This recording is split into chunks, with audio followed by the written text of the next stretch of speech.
பேரிச்சம்பழம் அக்ரூட் cake. Hi, hello, வணக்கம். தோசை டிப்பிச்சா உங்களை அன்புடன் வரவேற்குது. நான் காஞ்சனா ஜெயக்குமார். இந்த கேக் வந்து பேரிச்சம்பழங்கள் மற்றும் அக்ரூட் கொட்டைகள்லேருந்து எடுக்கப்பட்ட அந்த உள்ளே இருக்கக்கூடிய வைத்து நல்லா ரொம்ப சுவையான ஒரு கேக் எப்படி தயார் பண்ணுறதுன்னு பார்க்கலாம். இது ரொம்பவே பிரபலமான பிரசித்தி பெற்ற டேட்ஸ் அண்ட் வால்நட் கேக் அப்படின்னு சொல்லக்கூடிய ஒரு கேக் வகை இது. அது பேரிச்சம்பழம்னு எடுத்துக்கிட்டிங்கன்னா உடம்பு ஆரோக்கியத்துக்கு ரொம்ப நல்லது. அதே நேரத்தில் இந்த அக்ரூட்களும் வந்து நம்மளுக்கு நிறைய விஷயத்தில் நல்ல விதங்களுக்கு அது உதவுன்றதுனால அதை இந்த பேரிச்சம்பழத்தோடு சேர்த்து அருமையாக கடிக்க கடிக்க ஒவ்வொரு வாயிலும் இந்த சுவை வரும். நிச்சயமாக இது எப்படி செய்கிறதுன்னு பார்த்து தெரிஞ்சுக்கலாம். வாங்க, சுலபமாக சுவையாகவும் செய்யலாம்.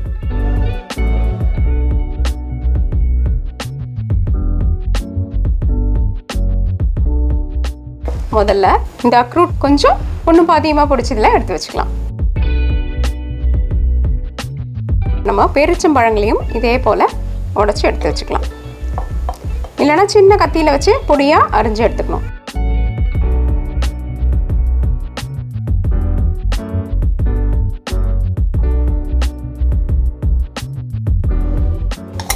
இந்த மிக்சர் ஜாரில் போட்டு கூழாக அரைச்சிக்கிட்டிங்கன்னா என்ன ஆகும், இதனுடைய தனி சுவை மற்றும் தனித்தன்மை தெரியாமல் கலந்து மாவு மாதிரி ஆகிடும். அதனால் நம்ம என்ன பண்ணுறோன்னா இதை ஒன்றும் பாதியமாக இது மாதிரி பொடிச்சு எடுத்துக்கிறோம். சின்ன மிக்சர் ஜார் உபயோகப்படுத்தி கூட இதை இது மாதிரி பொடிச்சு எடுத்துக்கலாம். எப்பொழுதும் போல் முதல்ல எண்ணெய் மற்றும் சர்க்கரையை சேர்த்து அரைச்சிக்கலாம்.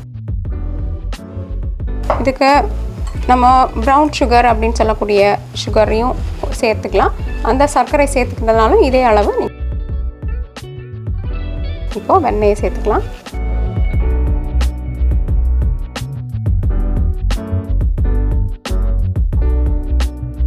இப்போ நம்ம இதை அடிச்சுக்கிட்டே இருக்கிறதுக்குள்ளே என்ன பண்ணலான்னா, நம்மளுடைய பேரிச்சம்பழத்தில் கொஞ்சம் சூடான பால் ஊற்றி கொஞ்சம் நேரம் ஊறட்டும். அப்போ என்ன ஆகும், மிருதுத்தன்மை அதிகமாகும். அதனால கொஞ்சம் சூடான பால் இதில் ஊற்றிடலாம். அது பாட்டுக்கு ஊறிட்டு இருக்கட்டும். இப்போ நம்ம தயிரையும் சேர்த்து இது கூட கலந்துடலாம். இப்போ நல்லா நம்மளுடைய கலவை வந்து தயாராகிடுச்சு. இப்போ நம்ம என்ன பண்ணலான்னா, இது கூட நம்மளுடைய பேரிச்சம்பழம் மற்றும் பாலை சேர்த்துடலாம்.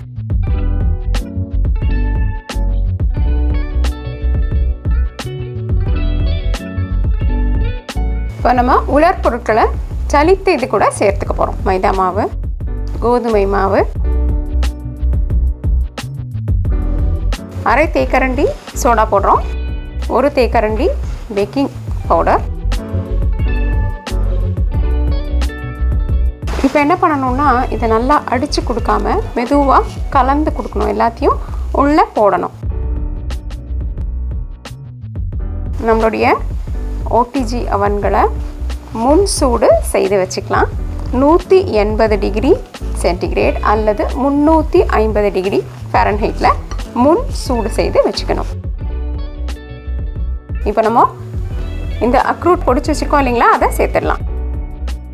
இது கூட ஒரு நல்ல மனம் கொடுக்கறதுக்கு கொஞ்சம் வனிலா எசன்ஸ் சேர்த்துக்கலாம், ஒரு தேக்கரண்டி.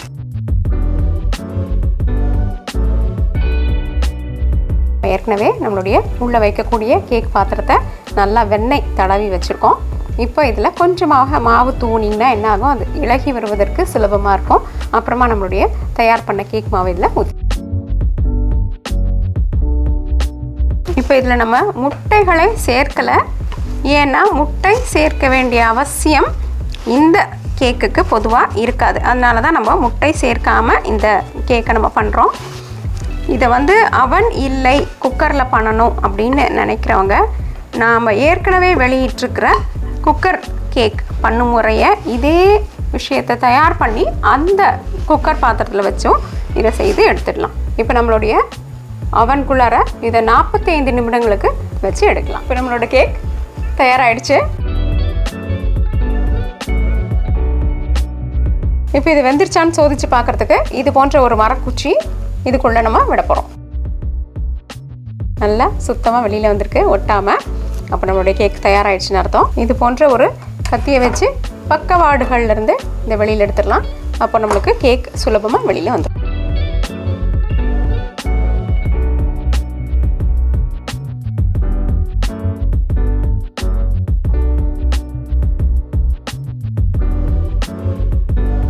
நம்மளுடைய கேக் பரிமாறுவதற்கு தயார்.